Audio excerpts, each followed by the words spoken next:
We put our heart into everything we do. We are farmers, bakers, florists, and makers who grow and create with a passion. 1-800-Flowers. Share with love. Hi, I'm Jim McCann, founder of 1-800-Flowers. I'm not satisfied when I learn something new unless I share it forward. And so we created this podcast to continue that, to share forward the wonderful people we get to meet and most importantly get to learn from and make our lives richer and better. Together we'll cover the human experience, and for me the human experience is foundational in the idea of relationships. The topics will be far-reaching, but common element you'll see here is it's all about relationships. So I invite you to join us on this journey. Come experience it with us, share your thoughts and ideas, and become part of our community. We'd love to have you.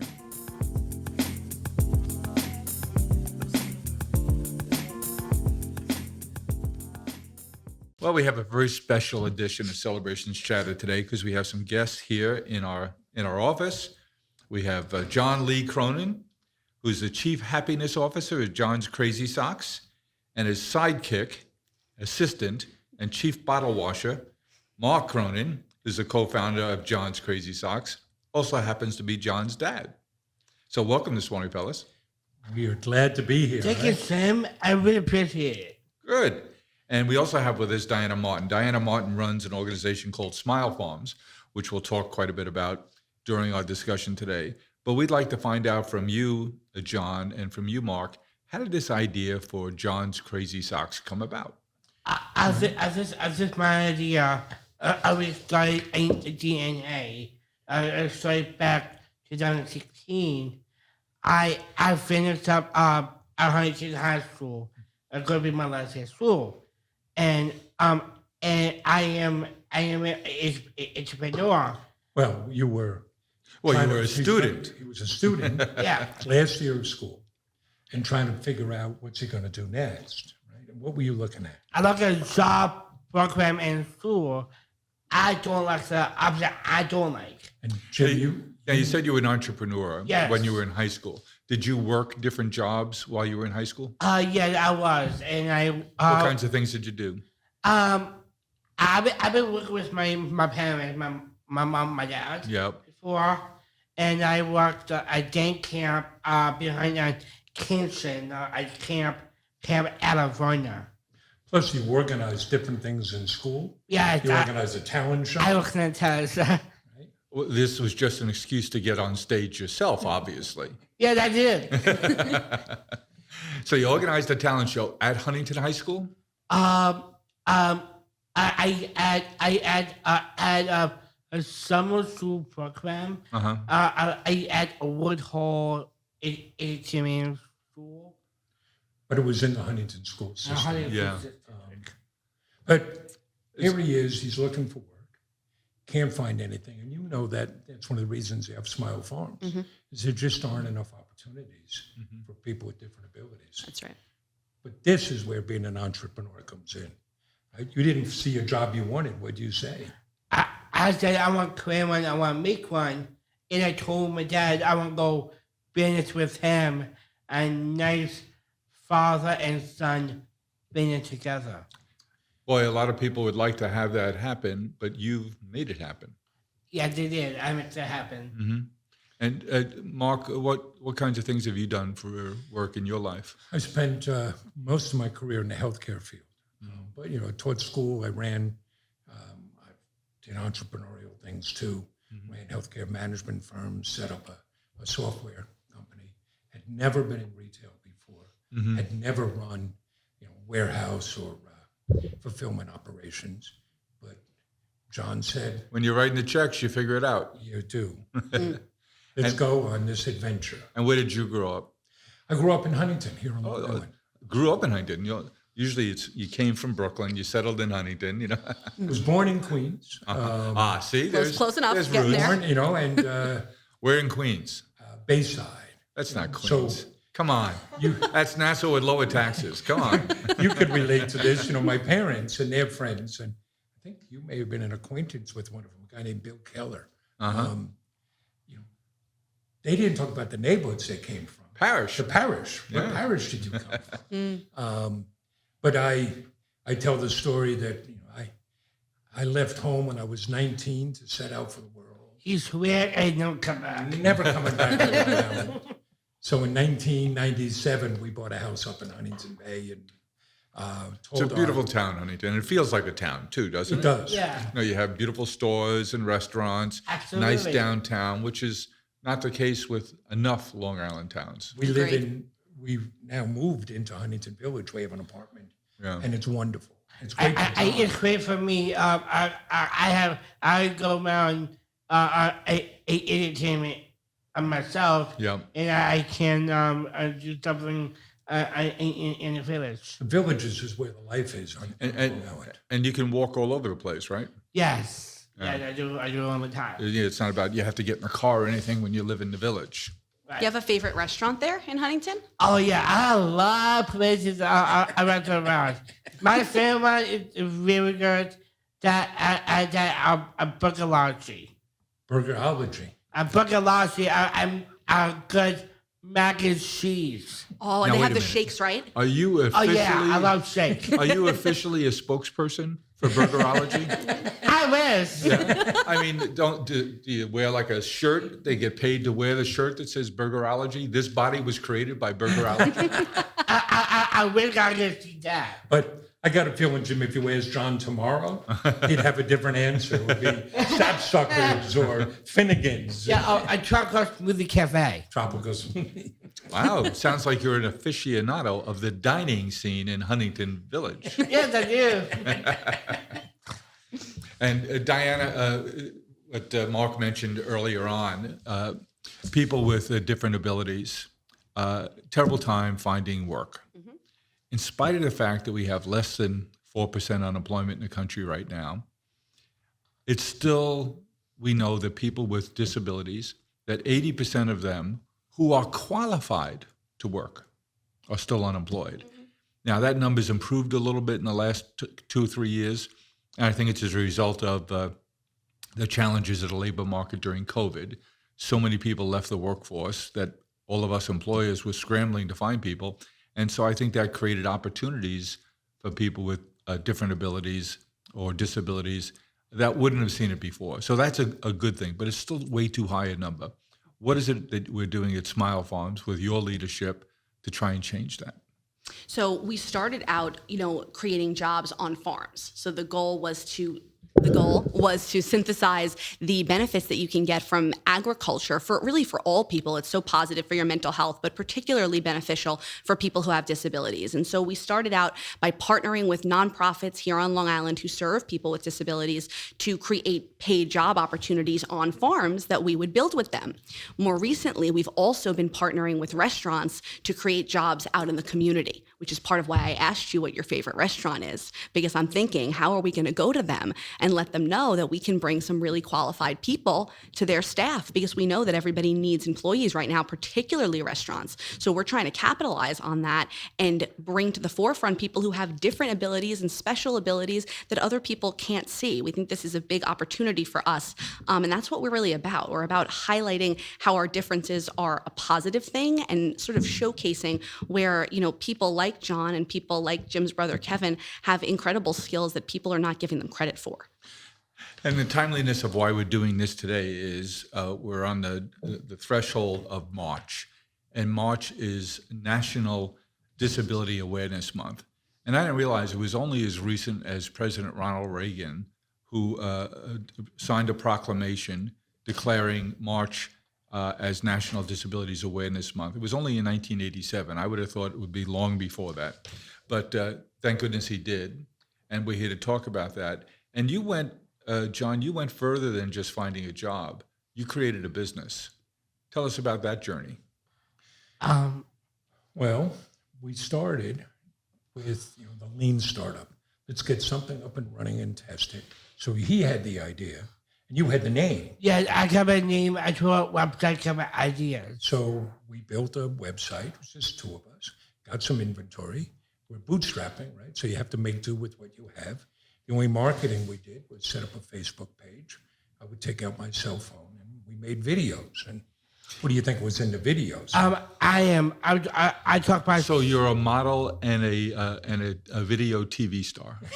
Yes, I do all that, and I have a catchphrase, Jim. Is socks, and more socks. And why the idea for socks, John? What appealed to you there? Why socks? Yes. It's fun. It's colorful. It's creative. It's always let me be me. I want creative socks my whole life. Mm-hmm. We used to drive around looking for these socks. Right.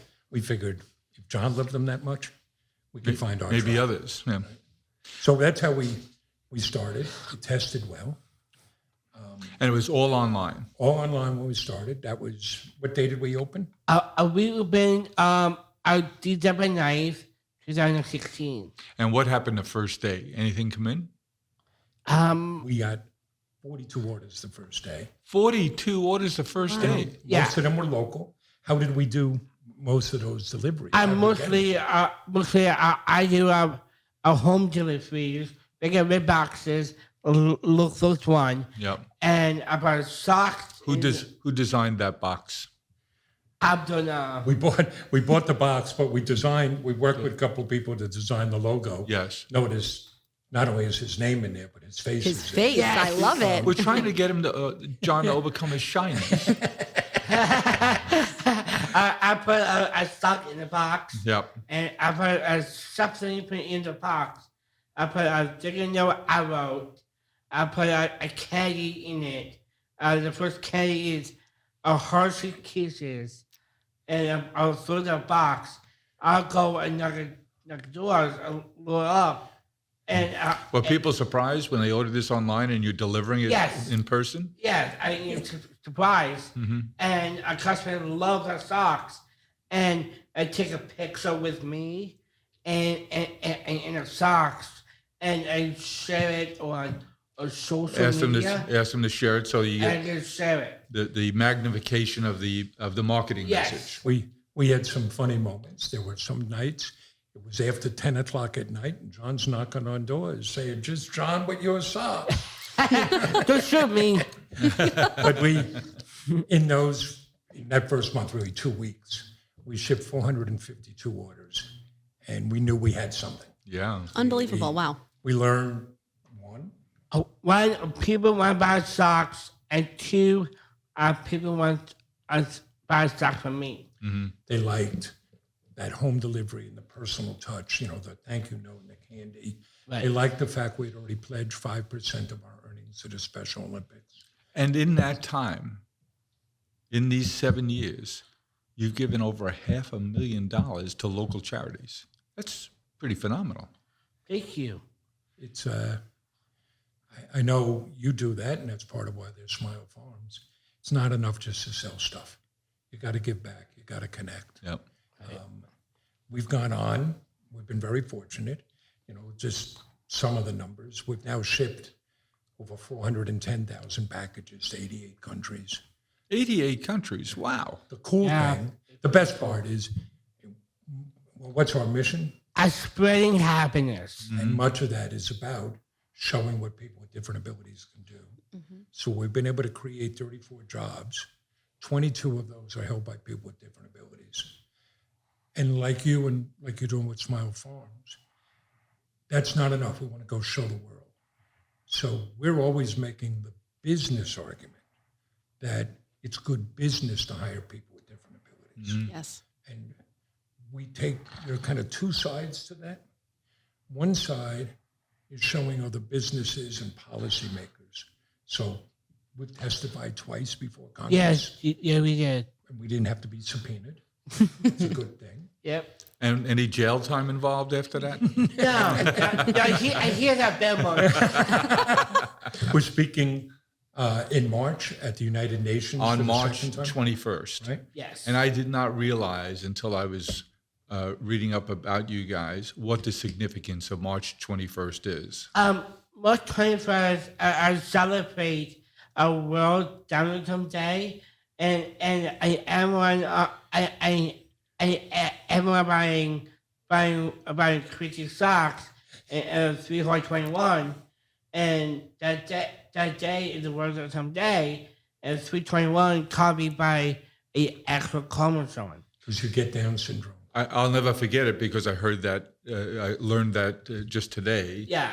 321, 21 being the number of the missing chromosome. Yes. That contributes to the... It's the extra one. The extra extra. chromosome. Thank you, Mark. The extra chromosome that creates Down syndrome. And so you have March, which is Disabilities Awareness Month. Right. And March 21st is Down Syndrome Awareness Day, right there in the middle of March Disability Awareness Month. Really interesting. And is this the first time you'll be speaking at the UN? No, that could be my second time.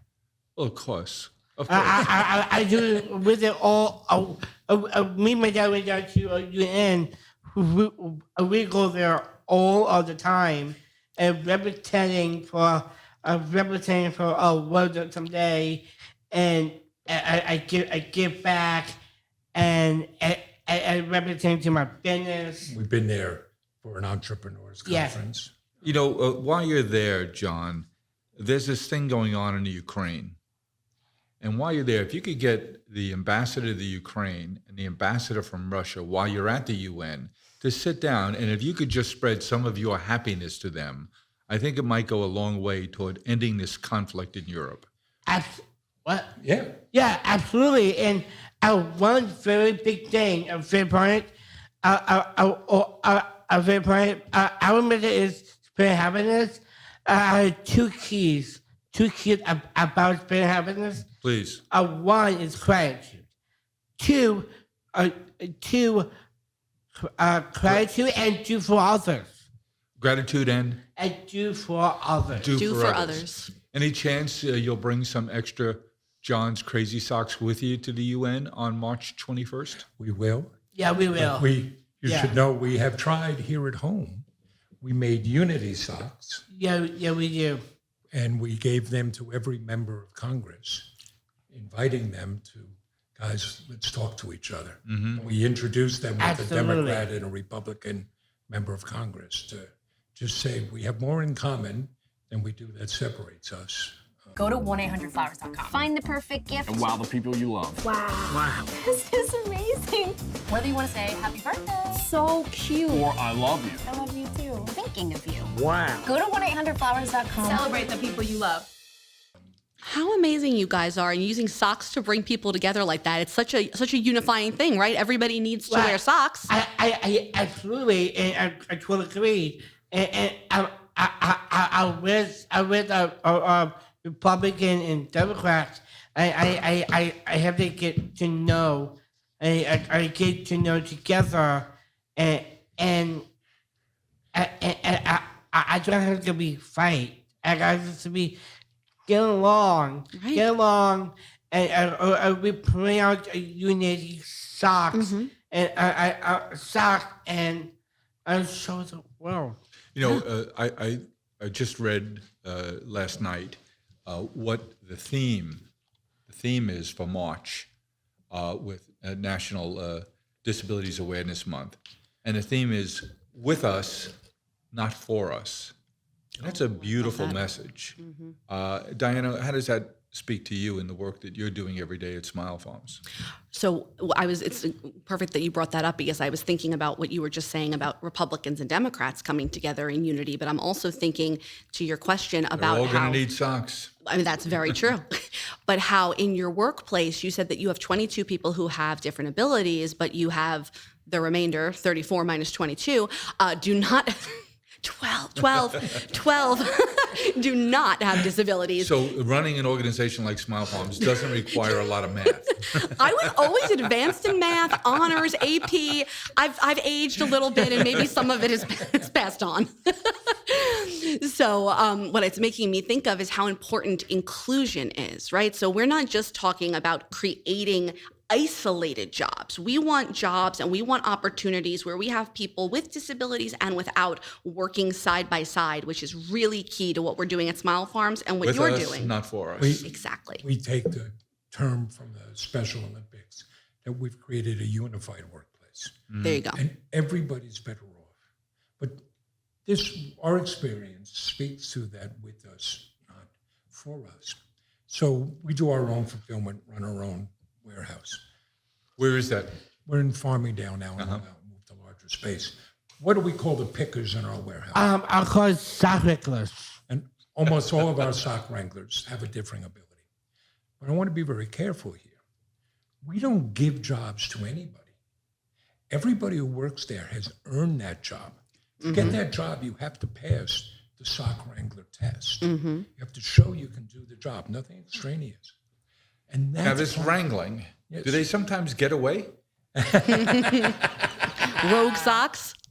Hey, our wranglers are serious folks, Right. because they know they're part of the mission of spreading happiness. But that's Now, everybody John, are you knows they've involved? earned that. Are you involved in the hiring of all those sock wranglers? Yes. Yeah. Do you interview all of them? We meet all of them. Yep.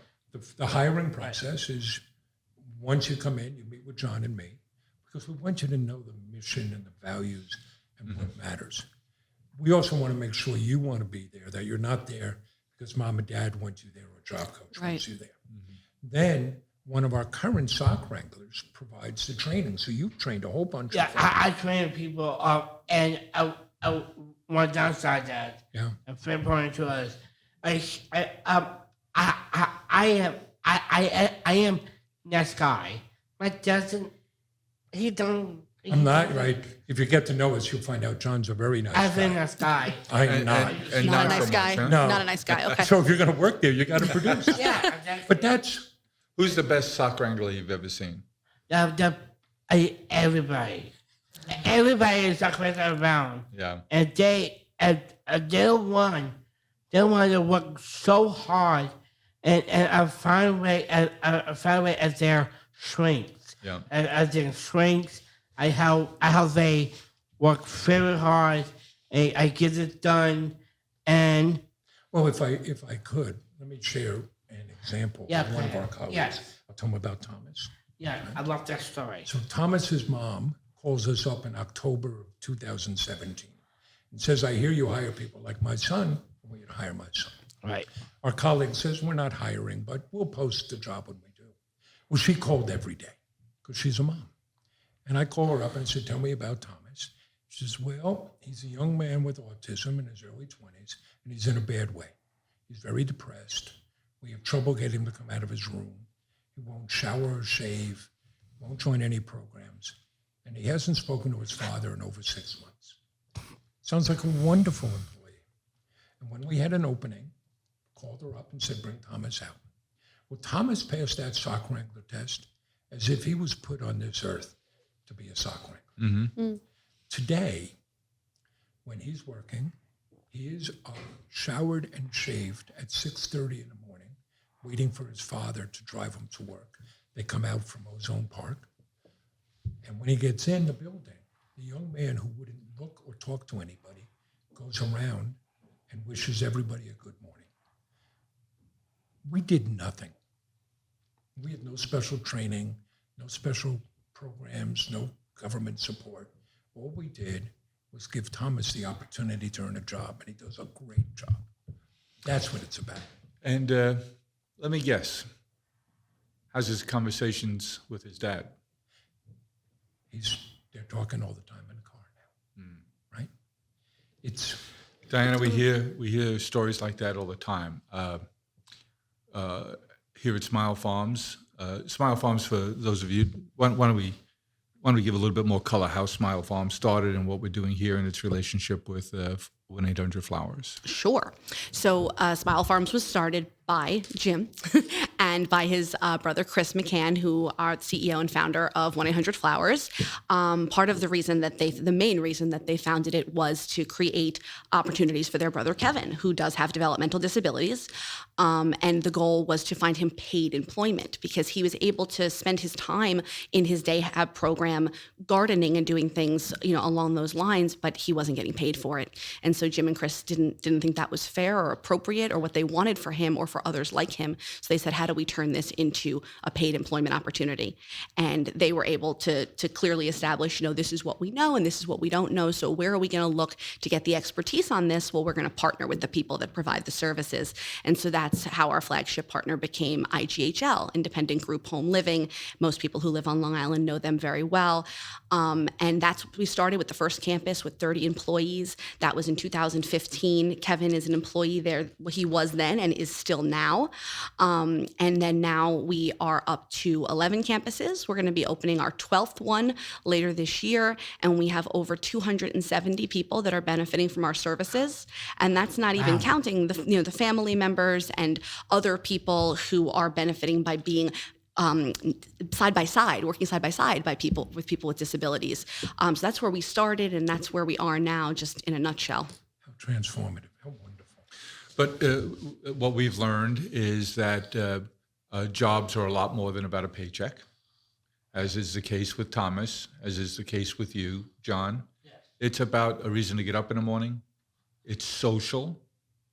It's a reason for living, to know that you're contributing, that you're making a difference in a workplace, socially and job-wise, that you're contributing to your community, that you have something to talk about with your family, as in the case of Thomas, now and he and his dad have something to talk about. So a job is a lot more than a paycheck.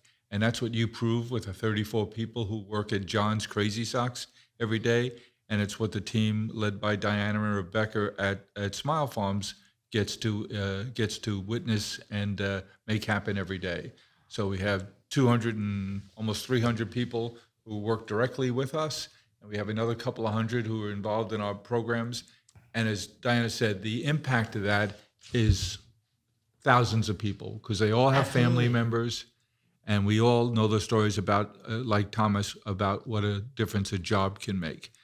What's your goals for the business? Where would you like to see John's Crazy Socks 3 years from now? 3 years from now, I'm still a chief happiness officer. And can I tell some stuff I do? Well, no, it's not as much about what you do, but where do you see the company going? What are we trying to do? How big will you be a year from now?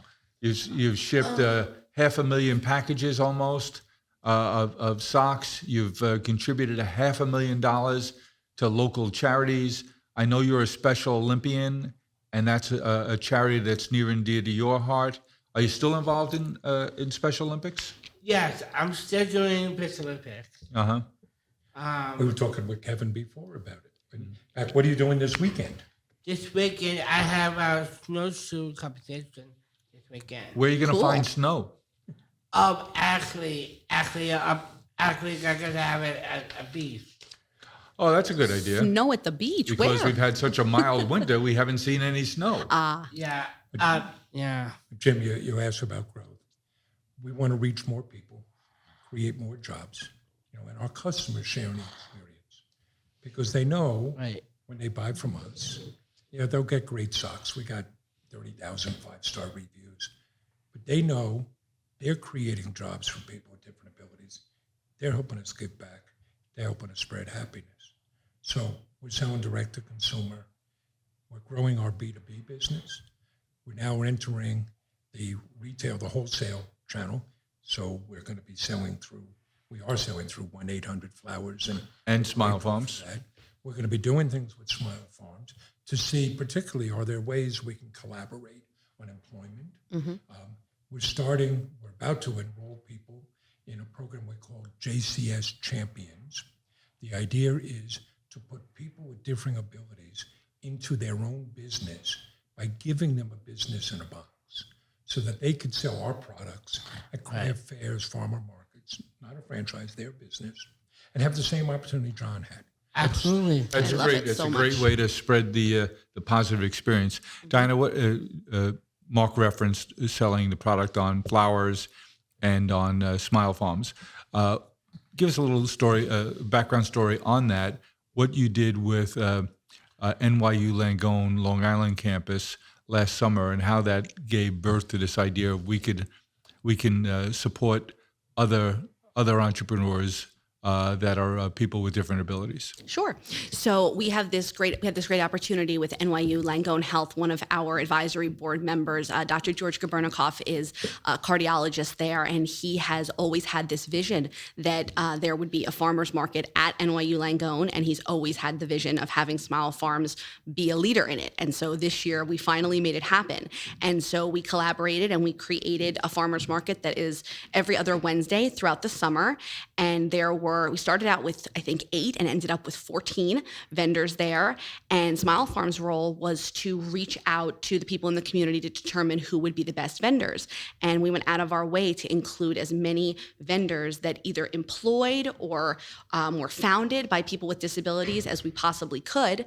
And one of the great outcomes of that is that several of them who were there ended up connecting with us and 1-800-Flowers, and are now, their products are for sale on 1-800-Flowers. Awesome. So that partnership with NYU Langone Health and with Smile Farms really opened up opportunities for them to drive more revenue to their business and thus create more employment opportunities. So, and it was also very positive for Smile Farms. Of course, we got to set up a booth there and have all of our farmers with disabilities come and sell the produce that we were growing and also our hot sauce. So we actually have a hot sauce product called Heat with Heart, which is grown across all of our campus locations. So all of our farmers have their hands in it. Well, they don't grow hot sauce. They grow the peppers that become hot sauce. Thank you. Correct. They grow the peppers across all the campus locations, red and green, and they become red and green hot sauce. And we found that they sell very, very well in person, probably for the same reason that people like to have John come to their door. Online, it's a little bit of a different story, but when we have our people with disabilities and we have ambassadors who are part of the Smile Farms community, like our colleagues at 1-800-Flowers, who are so passionate about our mission, standing there saying every pepper in this bottle was grown by somebody who learned something from it and built skills on it and is going to be able to use those skills to either maintain their job or get another job down the line. And you purchasing this is making that impact for them, and that money is going to fund more opportunities for them. People really latch on to that. And I learned I like granola, and in particular, Mellow Munch. Mellow Munch. Yes, with the coconut and the pistachios. So here's so the connection. Good. Riley Mello, yes, Les Mello Munch, used to work with us. Is that right? I didn't know He was a that. stock wrangler. What? No kidding. What a small world. Look at that story. So there you go for literally how you're creating your little entrepreneurial Well, Riley incubator. Mello is one of our vendors at the NYU Langone fairs. NYU Langone Long Island weekly Farmers fairs. Market. Farmers Market. Farmers Market. Thank you. Senior moment for me. And there we met Riley Mello, who makes that granola. It's absolutely delicious. Amazing. I bought 3 bags. 2 bags made it home that night, and we are now a regular customer. So it's great to see that. Mark, this must make you feel terrific to get to work with your son John all the time, to create stories like Thomas and like Riley Mello, birthing other entrepreneurs, so people can fulfill their dreams like you are, John, fulfilling your dreams. Diana, you and Rebecca and Beth and Jessica get to do this every day, helping people's dreams come true. And we here at 1-800-Flowers are just happy to be able to help, support, and create great connections like we have here with Mark and John and John's Crazy Socks. So great success to you this month. I know you'll have a lot of speaking engagements. You do that a lot. I can't wait to see you at the UN. Thank you. On March 21st, we'll be watching for the clips of that. And I encourage everyone to go onto TED and see your most recent TEDx talk where you bring your story to the world. And that's a great thing for you to be able to do. So thanks for what you do, John. Thanks so much. And thanks for spreading happiness in general, and in particular here today, spreading happiness through the 1-800-Flowers office building. Thank you. I really appreciate it. We appreciate you having us here, Jim. Well, thanks for spreading happiness, Diana. Thank you. Spread some happiness too, huh? I'm going to try, Jim. You know, I couldn't even go 1 minute without smiling at you, but I'm going to do my best. This is why we connect, because I love to spread happiness too. That. Well, have a crazy, happy day, all of you. Thank you, Jim. Thank you so Mark. much. Thank you, John. It's my sister's birthday. Go to 1-800-Flowers.com. They have tons of great birthday gifts. Wow. Wow. Wow. Happy birthday, baby. Happy birthday. Wow. Yeah, me. I got to contain myself. 1-800-Flowers. Celebrate the people you love.